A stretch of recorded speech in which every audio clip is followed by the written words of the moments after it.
The first couple slides are from last week. I just wanted to kind of review them. So, compliance meaning going along with something when we feel uncomfortable.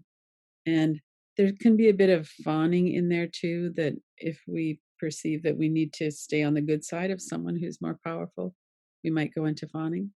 And then some of us go more into rejecting what we're told. So we go into like an oppositional defiance, and that could be part of the fight response. So if when we're complying, we're kind of going into a freeze fawn, and then when we automatically reject the rules, we might be going into a form of the fight response. And I find it kind of helpful to look at what's going on in the world right now as a form of the fight response. And why is it that so many people are here? Well, we've gone through some of the other ones and they're not really working. We have structural inequalities and cultural ones, and there's so much dehumanizing of other people, and it makes it really hard to do the right thing. And then we have our personal lives, and we have everything else that's going on, and it can kind of feel like too much to be working with something like Black Lives Matter. And then something like this comes along and everybody just kind of erupts. So this is the peer pressure when we're talking about we're all susceptible to social shaming. And so if we've had a lot of that, especially, then we're going to know what it feels like to be on the outside.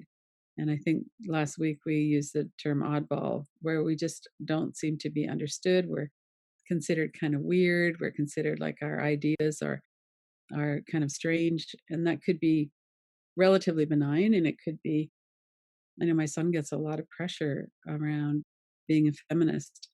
And sometimes it's kind of nasty what other men say to him. He never changes his mind because of that. He's solid in his beliefs. But it's really important to know how we can be really pressured into feeling one way or the other way. And it takes a certain amount of energy and commitment and intention to decide where we stand on something and how we're going to work with that in our lives. And when we talk about racism, it could be somebody tells a racist joke, or somebody says something that kind of pings our radar for racism, but we're in a family environment and we don't want to say anything, or we don't feel like we can.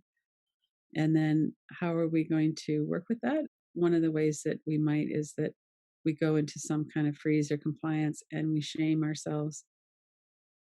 And that can be something that happens too. So, one of the things about protesting and staying firm in our own values is that if we've been bullied in the past, then we have that experience in our nervous system, and that can increase the fear.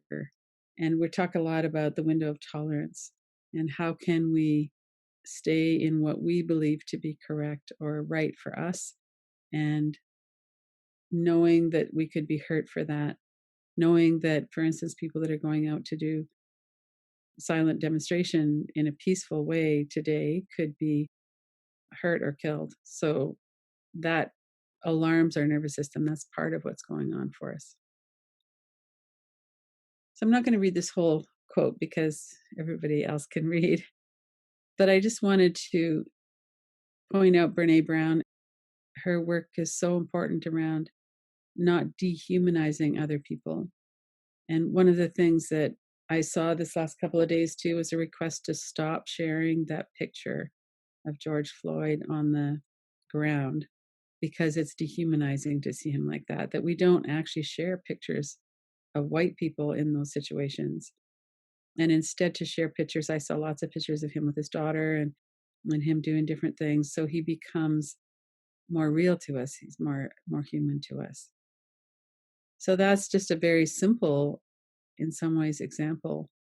But it's something that when we're awake and alive in our lives, when we're not shut down and freeze, that there's a lot of these things that come through that we could be something that we're doing is challenging that kind of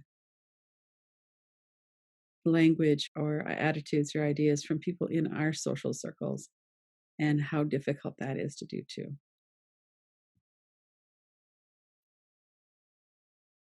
So, what is our window of tolerance for oppression? Is an interesting question. I'd like to just stop here for a moment and see what happens in your body. We're talking about on the screen the Freedom Riders, the Civil Rights Movement in the 60s, the Stonewall Uprising, LGBTQ people in 69, and then you might take that through AIDS and ACT UP and the different AIDS activism that was going on. Occupy Wall Street, about the economic disparity and how the 1% owns so much of the world's resources. And there's a lot of clarity around that right now, too, as we're seeing figures of how many more millions of dollars certain people are making during the pandemic. And then the opposite of that is a lot of people don't have jobs and can't feed themselves. And then with Black Lives Matter, we've also had that really starkly in our face right now. When you're looking at that, this is something that I find is very easy to fall into shame because we have these values of other people being humans that have human rights, that we might not understand somebody fully, but we believe that everybody deserves to be treated well, to be treated equally. And we have goodwill towards that. And we also have a lot of ability to go on with our own lives without really thinking about other people's oppression. So, what comes up for you when you are letting all of that in? Let's take a minute to notice your body and your breath. If this is too triggering, then just step back from it, open your eyes, look around the room.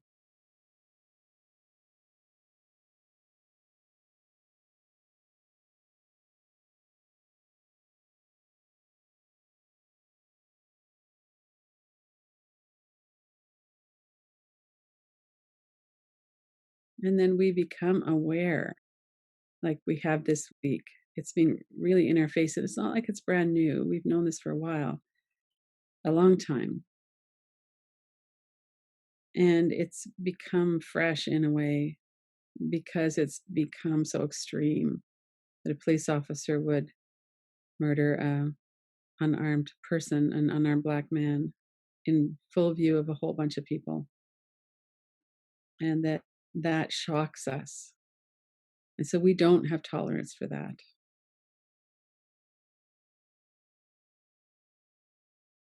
And you might have a lot of images coming up, a lot of thoughts. If you want to tap on your forehead, you could just kind of bring your attention into the sound and sensation of the tapping.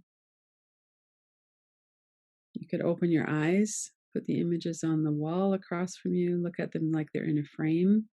So right now we're sitting where we're sitting, we're safe, our body is safe, and we're looking and feeling what's coming up. Our body might be getting tightened, our breath might have changed. And if you've kind of slumped over it all into a shame posture, bring yourself back upright. Take a few breaths. We're going to shelve that question, just kind of let it sit to the side for a moment.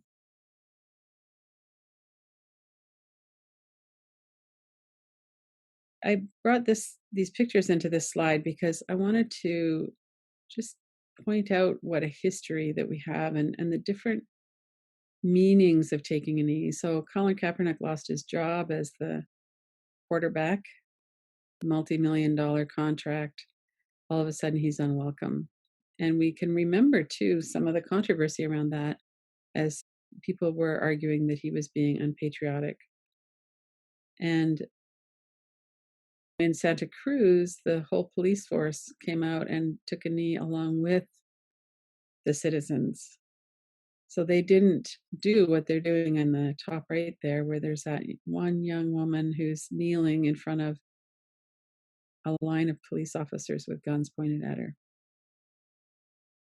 And the courage that it takes and the fire and the passion to do a sustained effort like what Colin has done and to take a stand the way that people are doing, that it's really good to acknowledge how much courage it takes, and maybe fueled by anger and passion and all kinds of other things. But it takes so much courage to let this in and to do the right thing.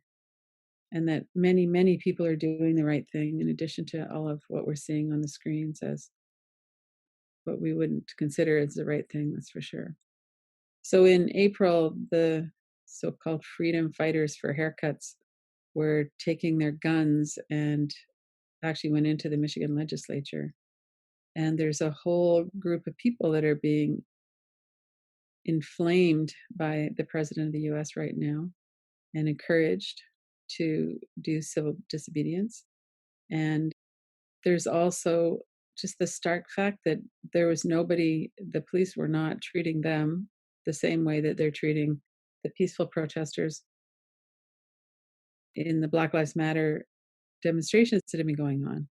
And the picture on the right of that line of white people, that was at a Black Lives Matter protest. And then somebody asked them if they would form a line between the police and the Black people that were there. And so the courage that it takes to do that too, and the solidarity and the excitement that there's actually something that we can do, and when we get together, that we can make a difference. So these are some of the costs of compliance. One of the things that makes us feel a lot better when we're in a situation like what we are now is to be able to take some action. So it might be that we donate money to the Civil Liberties Union, or it might be that we write letters or make phone calls, or that we go to a demonstration. There's all kinds of ways that we can take action. And if we don't, it's hard for us to do that too. So, one of the reasons that we're silenced, that we don't maybe go to that demonstration, can be fear of social exclusion. It can also be really practical things like, am I going to be able to get near there? Is my body going to be able to handle if there's tear gas or something like that? So, we have a whole bunch of different things that we're considering. And then there's the longer term, as we look back and go, well, I'm not racist. I'm not as anti racist as I could be either, though. I haven't really made it a part of my life. I haven't really maybe done everything that I could have. And then we feel out of alignment. So we want to live in a culture and a society where people have equal rights and we're included. And then when we're out of alignment with that, we can feel powerless and shamed. So again, let's sit with that within this ground of kindness and understanding, and notice what's here. So with the inquiries, we look at what's coming up. So before we even get into that, notice your body and your breath, and notice what's coming up in your mind. If there's any shame, see if you could allow that to dissipate. Shaming us, shaming ourselves, or shaming other people too, for that matter, is very disconnecting, and it's never helpful. As you're just paying attention to your experience, see if you could do this within an atmosphere of kindness. And these might be kind of like reverse inquiries, where we say them and we're not sure if that is true. And we can also use them as more of a strong statement to see how closely aligned we are with that. I would be surprised if anybody's completely on the opposite end of these. So with the Pete Walker, what he's talking about is being strong enough to feel our lives fully, to feel our emotions, to be present with what's really going on. And that he talks about welcoming the pain because it's what allows us to work with what's here.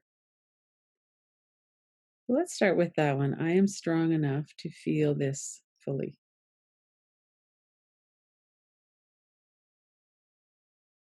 And whether we're talking about personal relationships, so we can stay present and clear, whether we're talking about the distress we feel as we're looking at the Black Lives Matter protests right now and the police actions,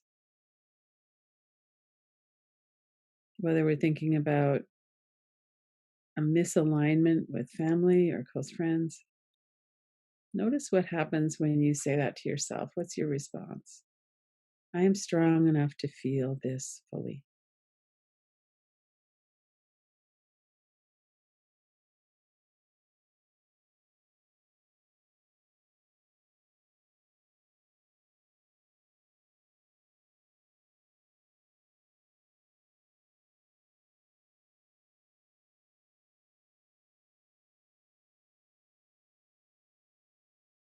And when we're working with this as a reverse inquiry, we would notice what's the resistance to that. There might be an energy in the body, there might be thoughts. You could be working with the I am not powerless as well. I am not powerless. What does that bring up in relation to feeling? So we'll give this several minutes. So take your time. Just make sure that you keep coming back to what do I feel in my body right now? Noticing that your body is safe, being kind.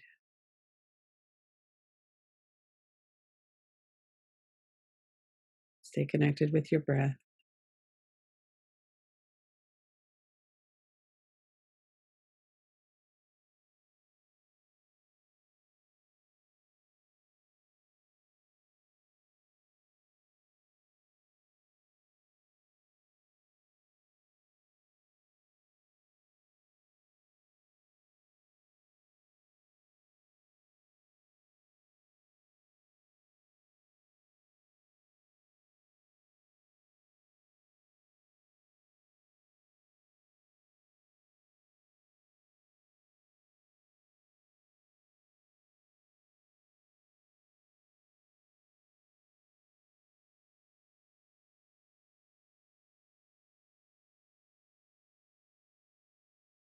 And as we're doing this, we might notice when we're trying to get away, our mind might wander. We might go into shoulds or anger against someone. And we just keep coming back. What do you feel in your body right now? What are the emotions? What are the thoughts? What are the sensations and energy too? I'm fully here in this moment. What am I feeling?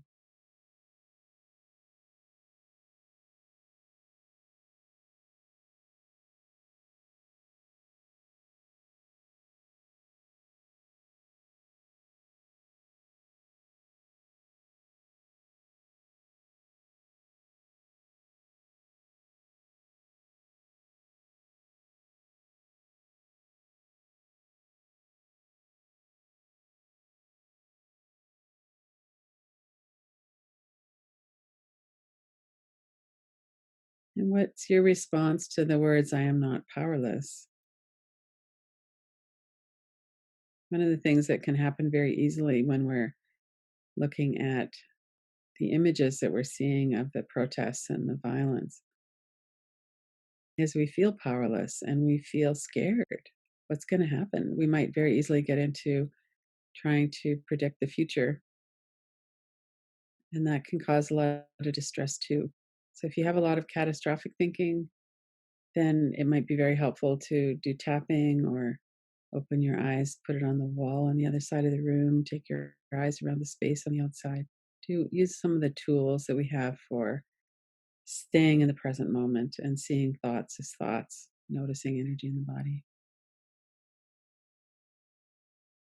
Stay grounded with your breath.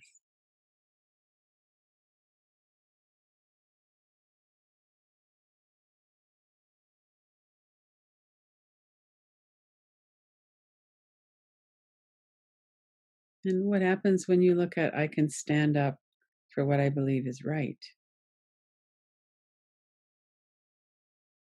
And that might be to be treated with respect and have someone talk to us in a nice tone of voice, to respect our opinions enough to want to listen to us, to have a dialogue.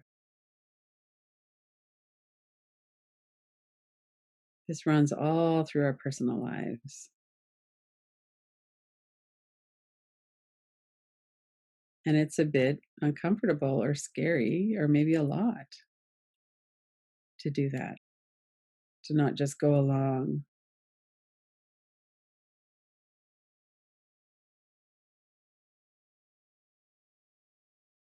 Really use your regulation tools. Open your eyes, look around the room, name 5 things that you can see. Do what you need to do to keep yourself present and here.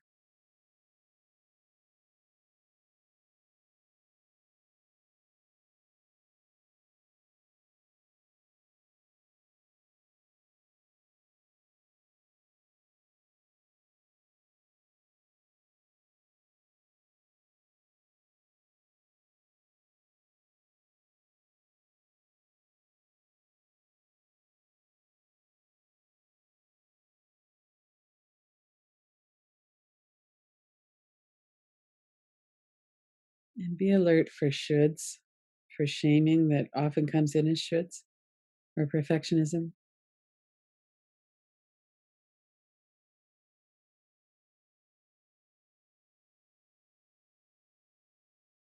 And you might say something like, I release any shame around this. I might decide to do something differently going forward, but I don't need to shame myself for the past.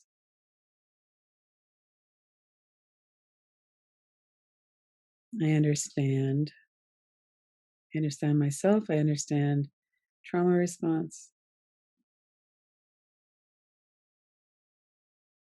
And when I feel uncomfortable and out of alignment, I don't have to go back into the past. I can decide what to do in the future going forward from here.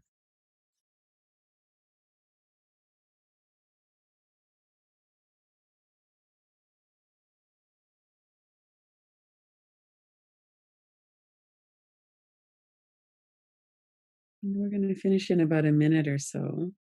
So see if there's anything that you wanted to bring forward, make a note of, to look into more. As you're doing that, remain aware of your body, your breath.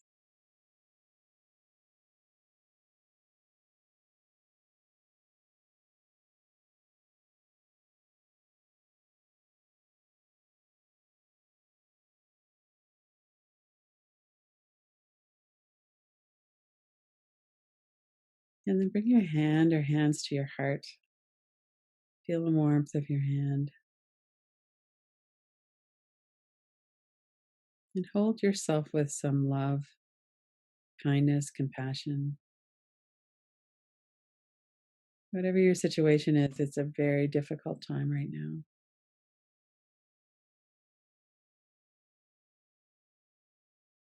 And extend that out to other people, the people who are protesting, the people who are really isolated and alone right now during COVID-19, family, friends, people you know, people you don't know. Send out that love and compassion to everybody.